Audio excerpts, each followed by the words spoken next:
મારે છે તો નહીં વિડીયો પછી હું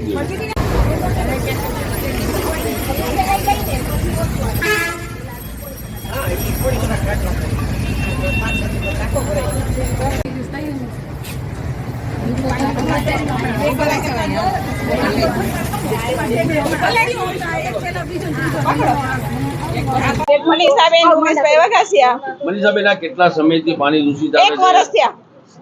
એક વર્ષથી આવું આવે છે। 7 દિવસે આવે, 5 દિવસે આવે ને 9 દિવસે આવે।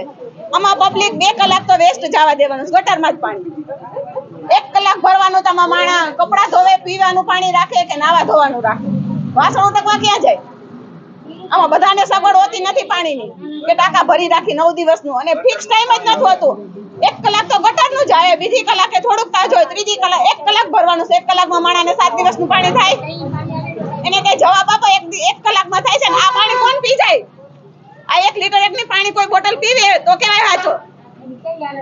અને હાલત શું થાય? કોલેરા થાય, બીમાર પડે। અત્યારે બીમાર એટલે હું દવાખાનામાં ખર્ચો કરવાનો બધાને। પીવા માટે માણસોને પાણીના ટેન્કર મંગાવવા પડે છે, બીજાની ઘરેથી વરસાદનું પાણી પીવાનું મંગ, બધાને પાસે ફિલ્ટરની સગવડ હોતી નથી, અને કોઈ માણસ બધા પૈસા વાળા હોતા નથી તો ફિલ્ટરના ખર્ચા કેવડા થાય છે? અમારી માંગ તાજું પાણી ને ટાઈમે પાણી દેવાનું। 4 દિવસે પાણી આટલા આપણે એરિયામાં ક્યાંય નહીં હોય। રાજકોટ જિલ્લામાં જો 4 ટાઈમ ટુ ટાઈમ નહીં, ક્યારે સવારે આવે, બપોરે આવે।